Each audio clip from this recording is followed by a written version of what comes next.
OSOU Odisha state open university ଅଣ୍ଡରରେ ପରୀକ୍ଷା ଦେବାକୁ ଯାଉଥିବା ମୋର ସମସ୍ତ ଓଡ଼ିଆ ପିଜି ଛାତ୍ରଛାତ୍ରୀମାନଙ୍କୁ ଏସ୍ଏସ୍ ଓଡ଼ିଆ ଏକାଡେମୀ ୟୁଟ୍ୟୁବ୍ ଚ୍ୟାନେଲକୁ ସ୍ୱାଗତ।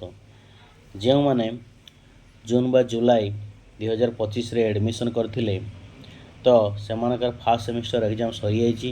ତ ସେକେଣ୍ଡ ସେମିଷ୍ଟର ଏକ୍ଜାମ୍ର ଫର୍ମ ଫିଲ୍ଅପ୍ ଡେଟ୍ ଆସିଯାଇଛି, ଫାଇନ୍ ୱିଦାଉଟ୍ ଫାଇନ୍। ତ ସହିତ ଆସାଇନମେଣ୍ଟ କେତେ ଡେଟ୍ରୁ କେତେ ଡେଟ୍ ମଧ୍ୟରେ ଡିପୋଜିଟ୍ କରିବେ ତା'ର ନୋଟିଫିକେସନ୍ ମଧ୍ୟ ଆସିଯାଇଛି ଏବଂ ଆସାଇନମେଣ୍ଟର ସମସ୍ତ କ୍ୱେଶ୍ଚନ୍ ମଧ୍ୟ 7ଟି ସାରା ସବଜେକ୍ଟର କ୍ୱେଶ୍ଚନ୍ ମଧ୍ୟ ଆସିଯାଇଛି।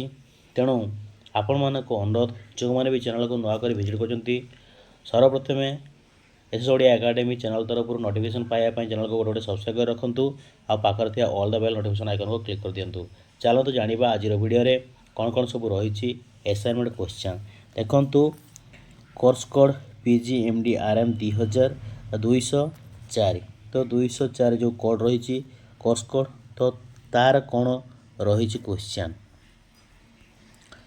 Explain the meaning, objectives and significance of social research. Discuss the major steps involved in the research process. ସାମାଜିକ ଗବେଷଣାର ଅର୍ଥ, ଉଦ୍ଦେଶ୍ୟ ଏବଂ ଗୁରୁତ୍ୱ ବ୍ୟାଖ୍ୟା କର। ଗବେଷଣା ପ୍ରକ୍ରିୟାର ପ୍ରମୁଖ ପର୍ଯ୍ୟାୟଗୁଡ଼ିକ ଆଲୋଚନା କର। ଯେକୌଣସି ଆମେ ଗୋଟେ କ୍ୱେଶ୍ଚନ୍ କରିବା କେତେ ନା 1000 ଶବ୍ଦ ମଧ୍ୟରେ କରିବା, 8-10 ପେଜ୍ ଲେଖିଲେ ହେଇଯିବ। Describe the differences between qualitative and quantitative research methods. Discuss their advantages and limitation.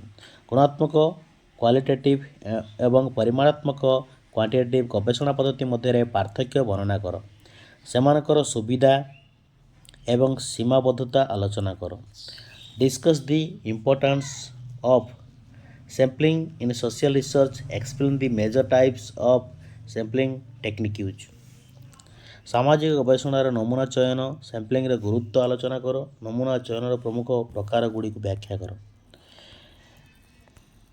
ତାପରେ ଦେଖ, କୋର୍ସ କୋଡ଼୍ PGSAI 205। ଆଗ ମଧ୍ୟ ସେଇ 1000 ଶବ୍ଦ ମଧ୍ୟରେ ଲେଖିବେ। ଏଇଟା ସେକେଣ୍ଡ ସେମିଷ୍ଟର ଆଉ ଥାର୍ଡ଼ ସେମିଷ୍ଟର ପିଲାଙ୍କ ପାଇଁ।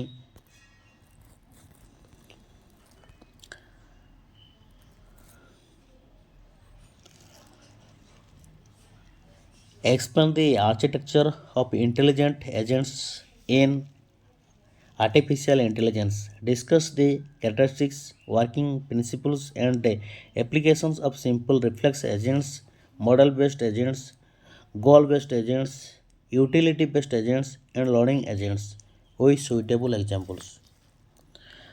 ତାପରେ 2 ନମ୍ବର ଦେଖ ଦେଇଛି କ'ଣ, Describe the different search techniques used in artificial intelligence for problem solving.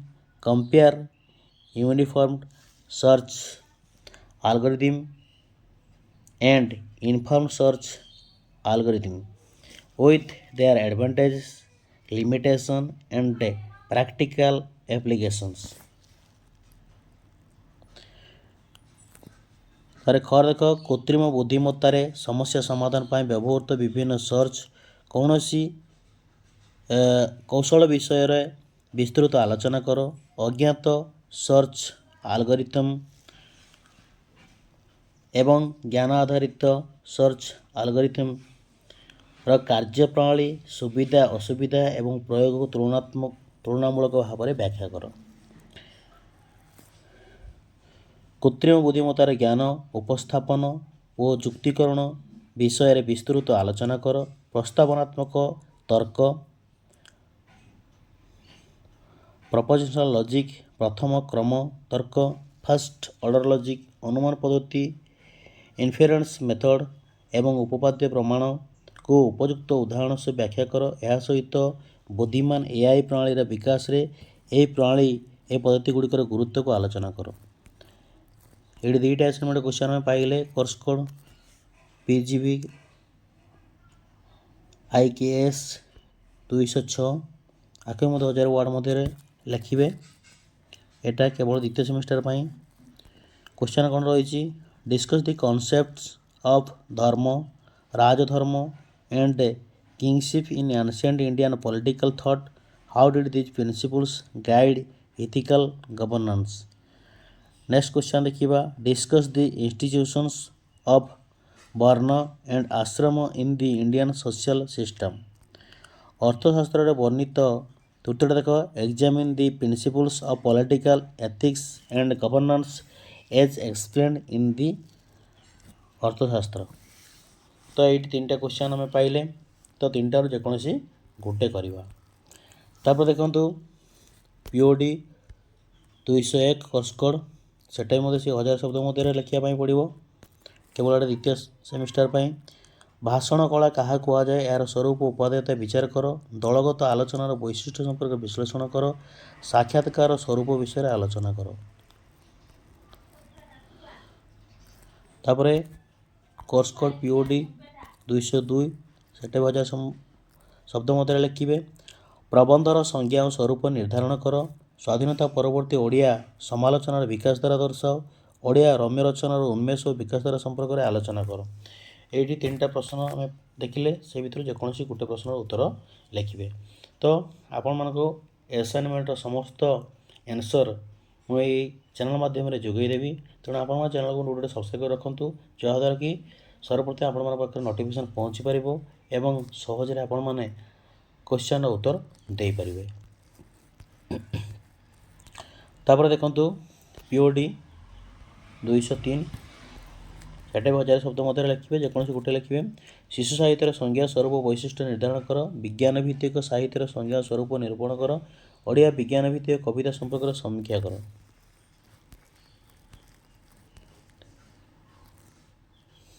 ତାପରେ କୋର୍ସ କୋଡ଼୍ ଦେଖନ୍ତୁ PUMC 207 ସାଇବର ସୁରକ୍ଷା ଉପରେ। ପ୍ରଥମ କ୍ୱେଶ୍ଚନ୍ ଦେଖନ୍ତୁ, ସାଇବର ସୁରକ୍ଷା ସାଇବର ସିକ୍ୟୁରିଟିର ବିକାଶକୁ ପ୍ରାରମ୍ଭିକ କମ୍ପ୍ୟୁଟିଂ ଯୁଗରୁ ଆଧୁନିକ ଡିଜିଟାଲ ପରିବେଶ ପର୍ଯ୍ୟନ୍ତ ବ୍ୟାଖ୍ୟା କର। ସଂଗଠିତ ସାଇବର ଅପରାଧ, ଅର୍ଗାନାଇଜ୍ ସାଇବର କ୍ରାଇମ୍, ରାଷ୍ଟ୍ର ପ୍ରାୟୋଜିତ ସାଇବର ଆକ୍ରମଣ ଏବଂ ଡିଜିଟାଲ ଅର୍ଥନୀତିରେ ସାଇବର ସୁରକ୍ଷାର ଗୁରୁତ୍ୱ ବିଷୟରେ ଆଲୋଚନା କର। ପ୍ରଥମ ପ୍ରଶ୍ନ। ଦ୍ୱିତୀୟ ପ୍ରଶ୍ନ ଦେଖ ଦେଇଛି କ'ଣ, ନେଟୱାର୍କ ଆଧାରିତ ନେଟୱାର୍କ ବେସ୍ଡ ପ୍ରମୁଖ ସାଇବର ବିପଦ ଏବଂ ନେଟୱାର୍କ ସୁରକ୍ଷା କୌଶଳ, ନେଟୱାର୍କ ଡିଫେନ୍ସ ଷ୍ଟ୍ରାଟେଜିଜ୍ ବିଷୟରେ ବର୍ଣ୍ଣନା କର। ଫାୟାରୱାଲ୍ ଅନୁପ୍ରବେଶ ଚିହ୍ନଟ ପ୍ରଣାଳୀ, IDS ଅନୁପ୍ରବେଶ ପ୍ରତିରୋଧ ପ୍ରଣାଳୀ, ଭର୍ଚୁଆଲ ପ୍ରାଇଭେଟ୍ ନେଟୱାର୍କ, ନେଟୱାର୍କ ବିଭାଜନ ଏବଂ କୃତ୍ରିମ ବୁଦ୍ଧିମତ୍ତାର ଭୂମିକାକୁ ଆଧୁନିକ କମ୍ପ୍ୟୁଟର ନେଟୱାର୍କ ସୁରକ୍ଷା ପରିପ୍ରେକ୍ଷୀରେ ବ୍ୟାଖ୍ୟା କର। ତ ଏଇଟା ଦ୍ୱିତୀୟ କ୍ୱେଶ୍ଚନ୍। ତୃତୀୟ କ୍ୱେଶ୍ଚନ୍ ଦେଖ, ସୂଚନା ସୁରକ୍ଷାର ମୌଳିକ ନୀତିଗୁଡ଼ିକ ଆଧାରରେ ବ୍ୟାଖ୍ୟା କର।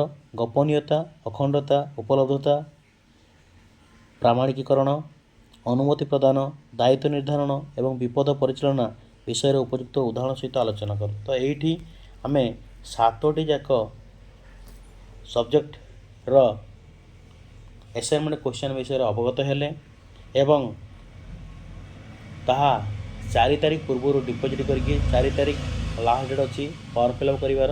ତ ଆପଣମାନେ ଫର୍ମ ଫିଲ୍ଅପ୍ କରାଇ ନେବେ। ପ୍ରତ୍ୟେକ ବିଷୟ ପାଇଁ 200